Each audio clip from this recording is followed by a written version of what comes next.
Hello po sa inyong lahat mga ka-crypto. Ako po si Pinoy Crypto Trader at sa video na ito ay atin pong pag-uusapan ang aking technical analysis dito po kay Shiba Inu ngayon pong November 14 taong 2024. At ayan po, nakikita natin dito ay ang daily chart time frame nitong si Shiba Inu at mapapansin po natin na nitong nakalipas na araw ay nakaranas po siya ng rejection dito.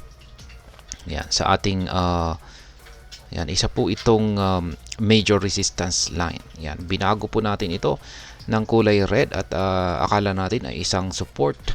Pero ayan, bumalik po siya sa ilalim nito. Kaya yan, ito na po ay nagsisilbing isang major support.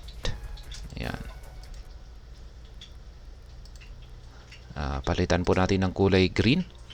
Ayan, yung color coding natin dito is lahat po ng mga kulay green ay mga resistance. Lahat, kapag sinabi nating resistance ay harang po ito sa itaas ng market price ni SHIB. Kapag kulay green naman ay mga support at ito naman po ay nagsisilbing harang dito sa ilalim ng market price ni SHIB. Ayan, tanggalin muna natin yung ayan, ngayon ito po yung aking mga previous projection rito na kapag siya ay kapag nagawa po niyang bumalik sa ilalim ng yan, dating support natin dito ay makakaranas po siya ng pagbagsak. Posibleng babagsak po siya hanggang dito sa support natin, minor support natin dito sa 40 digits 23.59 at mukhang yan po, nagpakita po siya ng rejection dito noong November 13. Kaya ayan, ang possible pong mangyari rito ay ayan, maaaring mag-consolidate muna itong si Shiba Inu dito. Ayan, maaaring mag-consolidate po muna siya dito sa ilalim ng mga resistances natin dito. Yan, ilalim po ng major resistance natin na ito at saka ilalim ng minor resistance natin dito at saka ibabaw naman ng ating minor support dito. Ayan, saka pala ay meron pala tayo na trigger dito ng mga buy pending order. Ayan, nakabili po tayo rito. Ayan. Sa presyong 40 digits 26.35 at saka dito.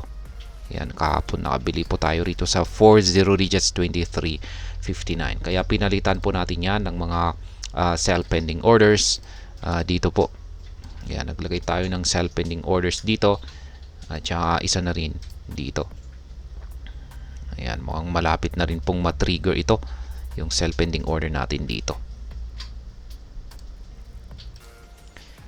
Ayan, maliban po sa pagkukonsolidate ay syempre, nandyan pa rin po yung chances na baka babagsak pa siya sa mas mababang presyo.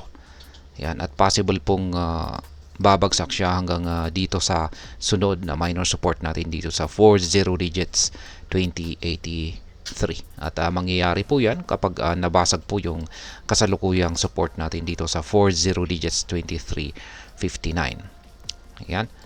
Sa tingin ko ay correction lamang po ito. Kumukuha lamang po ng sapat na buwelo itong si Shiba Inu para basagin yung major resistance line natin na ito. Parang hindi po kasi kinaya o hindi po gaanong sapat yung bullish pressure kaya nakaranas siya ng rejection dito. Pero wag po tayong mag-alala kasi kung correction lamang po ito ay yan, susubukan po niya ulit na basagin ito sa mga paparating na araw. At kung pag nagtagumpay siya sa pagbabasag dito ay dito po siya magpapatuloy ulit sa kanyang pag-angat sa presyo. Ayan, at muli aakyatin po niya ang minor resistance line natin dito na nasa presyong 40 digits 32.17 kung sakaling nabasag niya yung major resistance line natin dito. At syempre, isa po itong major resistance line. Kung pag nabasag po niya ito, ay hindi po siya basta-basta babagsak sa ilalim nito. Kaya mas mataas po ang posibilidad na kapag nabasag niya yung resistance natin, minor resistance line natin dito, ay mas mataas po ang chances na itutuloy pa niya yung kanyang pag-angat sa presyo hanggang dito sa sunod na major resistance line natin dito sa 40 digits 4581. Kaya yan po yung aking update sa aking mga projections ngayong araw na ito para kay Shiba Inu. Wag po tayo mag-alala kung siya ay bagyang bumabagsak sapagkat sa tingin ko ay isa lamang po itong correction. Ayan. At sapagkat nananatiling napaka-bullish pa rin naman po yung ating signals dito sa ating dalawang indicators na ito. Lalong-lalo na ang ating Household indicator dito. At yan, yung ating QQE mode indicator po kasi ay mapapansin natin na lumiliit yung mga sukat nito. Nag-umpisa po noong mga November 12. Yan po yung nagsasabi na makakaranas po ng correction itong si Shiba Inu.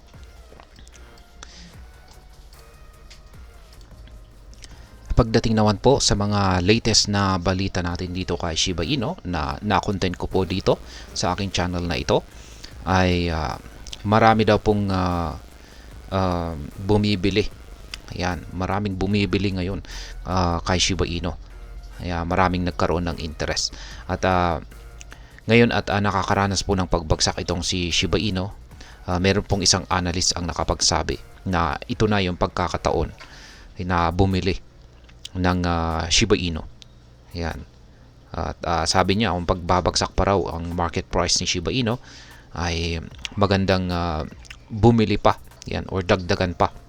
Kasi kung correction nga ito ay talagang nagbibigay po ng opportunity or final opportunity itong si Shiba Inu na makabili po tayo sa mababang presyo nito bago po ulit ito umangat.